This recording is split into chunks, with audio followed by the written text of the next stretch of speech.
let's go on to the next couple, and the next couple is Sean and Abby. So we found out a couple things about Sean and Abby. One, we find out that Abby is safe. Was it Maria? Hurricane Maria? So many hurricanes. We find out that she's and her family are safe and that they decided to get back together. It goes back to Haiti, and before he leaves, he proposes to her. And she says yes. Like, why the hell not would I say yes? Absolutely. Like, I'm 20, I'm young, I can get divorced later.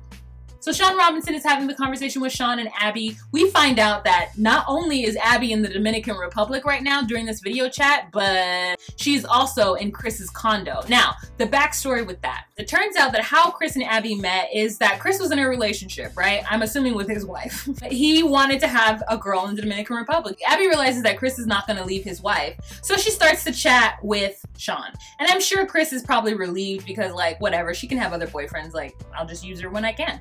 You know? So Sean is that other man. So Sean and Abby start to talk, and then Sean wants Abby to leave Chris alone, but we find out that Chris is, not only is he giving her clothing and such to sell, he's also giving her money monthly. They're sleeping together. That's his Dominican boo, and so he gives her money. You know, another reason why she didn't want to stop talking to Chris, as I said, Chris is daddy. So they show the clip of Chris meeting Sean, and afterwards Sean is like, I want to punch that guy in the face. And like Abby is kind of like giggling because she's like, I know Sean. Sean's not a violent person. He's not going to punch Chris in the face. When they show the footage of Abby and Chris first interacting, like in the car, at the airport, like Abby is like, and you think she's crying.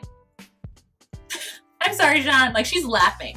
She's laughing at what happened, and I'm confused as to why Sean is okay with that. Like, I guess she's like kind of embarrassed, and hopefully she has already told Sean what happened. Like, she's already told Sean that she was being a little with Chris before they got there. I don't know. He's still putting all the onus on Chris though, as though Abby was not right there being a part of the whispering and the giggling that happened between her and Chris. Abby finally admits that Chris was definitely using her as a sex toy, but like obviously she was getting paid for it, so like why the hell not? She's getting something out of it too. And Sean is like, I understand why she did it, but I don't want her to have to do it anymore. Like, don't feel sorry for Abby, girl. Abby was getting something equally out of it. You know, she wasn't ever gonna get that ring, but she was definitely getting that monthly sum. And I don't know if Sean is sending her a monthly sum. So I don't judge any of the situation. It turns out that Abby right now is staying in Chris's condo in the DR, and they recently had a falling out.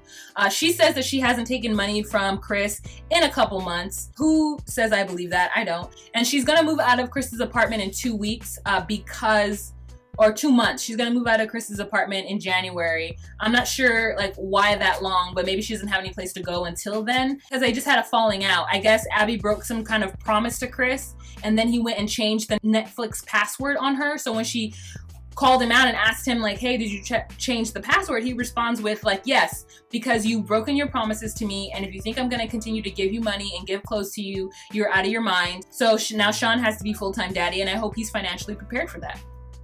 Sean Robinson, the host, is just trying so hard to stir up some ish between Sean and Abby. She's like, so Abby, you're in the Dominican Republic right now? You're in Chris's apartment? Sean, what do you think of that?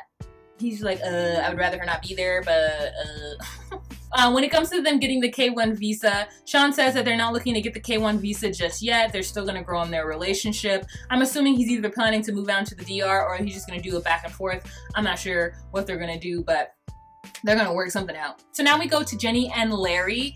This couple, to me, I feel like they're gonna live happily ever after, and I'm okay with it. It's a very short little segment. Larry apologizes and recognizes what he did wrong with the whole lechon situation with the food, and he says that the next time he goes there that they promise to make him goat instead, and so it's going to be a different animal, but he's still going to eat it. They talk to each other at least 3 hours a day. Like sometimes he even just has her on video chat while he's at work, and she just sits there and watches him do his job at work, which is kind of weird, but at the same time kind of sweet. I'm happy for Jenny, and I only want the best for her, and I think that, you know, unfortunately, Larry's probably one of her better options, and she took it, and I'm okay with that. They're applying for the K1 visa. I hope that she is able to make amends, at least with Anna Lynn, so that she can have someone to be friends with when she does get to the United States. And they briefly talk about the fact that she still has her OK Filipino profile, but she doesn't know her password, and she also doesn't know how to delete it, and it's not even like a factor. And so Sean Robinson is trying to dig into Larry and be like, doesn't it bother you that she still has her profile? And he's just like, no, I completely trust her. I know she doesn't have time to be talking to a bunch of other guys. And Jenny's like, good, you know, and she's crying. She really does like Larry, or she really does miss him and want to be around him, and I'm okay with that. You know, Jenny's my fave. I actually hope they're on 90 Day Fiancé. That would be great. Well, the last couple and the most boring couple is Antonio and Courtney. They visit Antonio via Skype. Courtney is like, we're trying to maintain a relationship, but it's hard. Antonio pretends not to understand what the word cheating means. Sean Robinson calls him out on it and says, why do you pretend, or do you pretend to not know words sometimes? And he says yes. They talk about the racy photos. It turns out that he was in a calendar. He won some kind of international modeling contest, and then one of the prizes with him being in a calendar. She brings the calendar home to her family, and her parents have put it up in the kitchen, and it's funny, and he's a little bit embarrassed by that. So they're working on that. I don't think they're gonna stay together, but you know, whatever, c'est la vie. She had, you know, some Spanish love for 3 weeks. So I think that's it. There's nothing really interesting about them. No K1 visa, no plans to do anything, you know. They're getting to know each other. They're just gonna take their time to get to know each other and see where this goes. And then Courtney's gonna go back to Spain soon and visit him. So I wish them all the best, you know what I'm saying? All right, you guys, that is it for this tell-all episode of 90 Day Fiancé. Please chime in and tell me what you think. What made you the most upset? What infuriated you? Who would you want to see in season 6 of 90 Day Fiancé? That's something interesting to say, so let me know down below. If you like what I do here on this channel and you'd like to consider becoming a Patreon patron, please click the link down below. And remember to be you, be true, and find your place. Bye.